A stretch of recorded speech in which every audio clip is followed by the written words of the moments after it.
All right, welcome to the Rogue Gun. Today, I'm going to answer the question, should you build a RoboCop gun or should you not?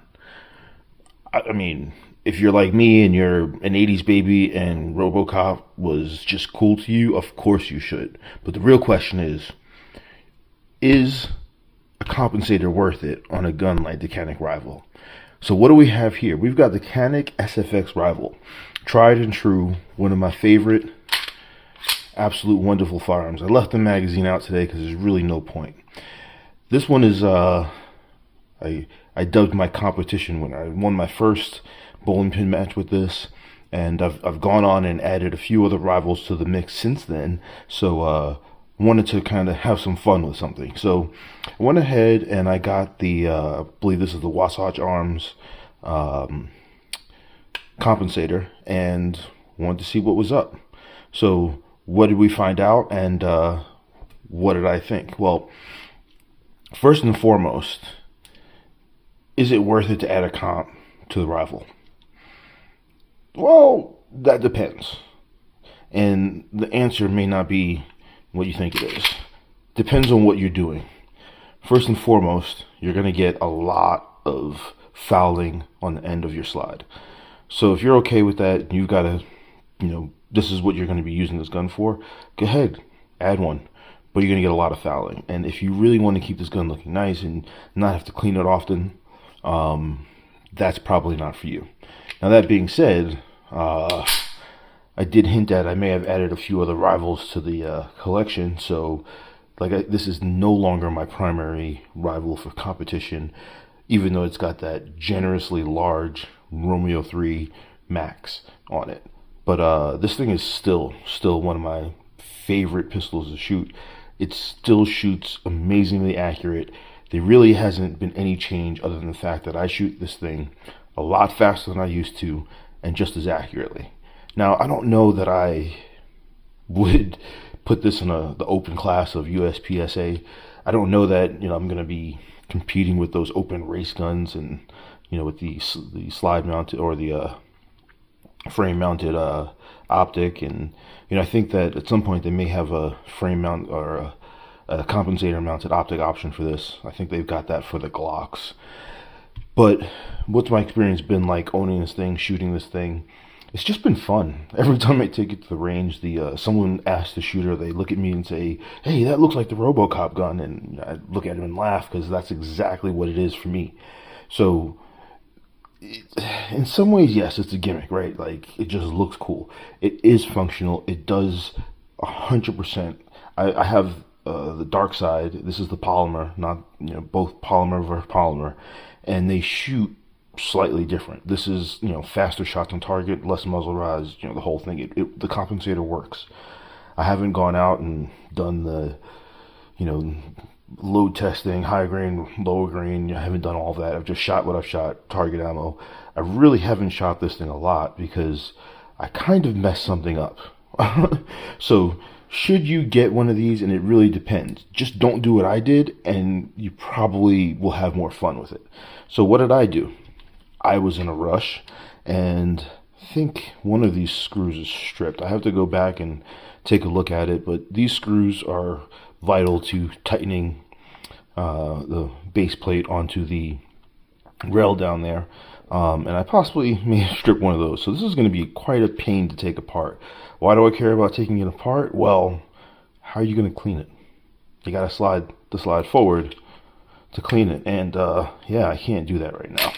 So I'll let you know how that goes when I actually have to possibly drill one of these out with a bore tool. Not that I'm excited about it, but we'll see what happens when I do my next cleaning. But obviously you can oil it and do what you got to do there, but that's going to be a bit of a problem. So I haven't shot this thing all that much since I put it on, took it off, put it on, took it off, and I think the last time I put it on, I just rushed the process and I did not put the right size. I didn't have the right size Allen key that came with it. So 100% my fault. Not no knock on the components that come with it. That is user Rogue Gun error, not company error. So don't take that as a knock on item. That is, don't do what I did. Keep the tools handy. I was in a rush, was moving, didn't feel like looking, and don't do that.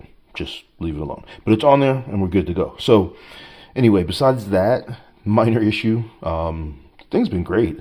I honestly don't have a you're going to get this and you should use this for home defense, or you're going to get this and you should use it. What would I use this for? I think, at some point in time when I'm, I just haven't shot this in a while. We'll get to that in a later video. But this will probably be in a competition where load factor is not going to be an issue. Maybe a bowling pin match, plate match at local shoot for me where there's no load limit or anything like that. So run with your brung kind of thing. So this is a fun gun to shoot in situations like that where I know I can shoot this gun. I love shooting this gun, but at the same time, you're running up against $2,500 race guns, $3,000. There's one dude there that's got the Terran Tactical that shows up to these matches, and I've shot with him before, and that thing it's smooth. I still shoot this better. Me personally, $7,000 gun doesn't make me shoot better. I have more practice with this. I'm gonna put more rounds through this. I still haven't put $7,000 of or the $6,500 worth of difference of rounds through this thing, or even we'll say $1,000, $6,000 worth of a difference rounds through this thing, and I still shoot it better than I shot the Terran Tactical with 7 rounds through it, because that's probably all I could afford after I bought that thing. Anyway, so should you get one? I don't know. It's really up to you. What are you shooting? Why are you shooting? And what are you doing with it? I'll tell you a little bit. It's not a pain to take off, but if you're going to be shooting this frequently and this is going to be your primary range option, which I don't know that I would do that, just for the simple purpose that you're going to be taking it apart a lot to clean.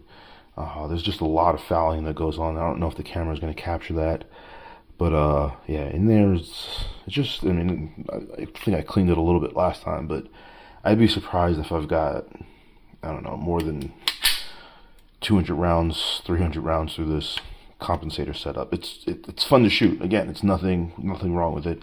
I just see the drawbacks, and I don't really have the time to maintain this particular firearm. But when I want to feel like RoboCop, or feel like I've got the zombie apocalypse coming, and this is what I'm going to put on my hip, that's what it's going to be.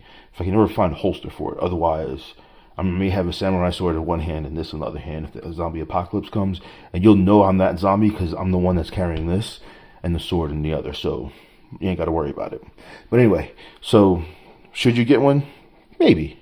If you like RoboCop and you don't mind force screws every time you got to take it on and off, and you got to put it on there pretty tight, you got to remove it, put it on, make sure you keep those tools handy. I've got a lot of tools, a lot of random hobby parts, and I'm not just into guns, I'm into drones and RC cars, so I've got too many different, and that's, like I said, it's on me, and I've reorganized my life so that won't happen again. But if you don't have that problem, that may be something you don't care about. Like I said, I've got other Caniks, so I care less about it. If this was my primary rival, I kind of would not run that. But if I've got other guns I like shooting, and this is like I want to go out and have a range toy, Sunday, that kind of Sunday driver kind of gun, that's going to be the setup, and you will love everything about it. So obviously I got one. I put all the gold accents to match. We'll talk about the Romeo 3 Max. It's okay. It's okay. I have weird vision issues, so the one everyone likes doesn't work for me because of the lens just messes with my head. Anyway, I'm gonna cut this one short here. Well, not short, but I'm gonna end it here. Rogun out. Thanks for being patient with me as I kind of sort through my life and firearm life. I've got a lot to talk about, and I'm really anxious to share it with you. I'm setting up a studio to really dive into this deeper dive stuff and just share my gun passion with you. Subscribe, like, follow. The Rogun out. We'll tune in, talk to you next time. Have a great one, people. See you later.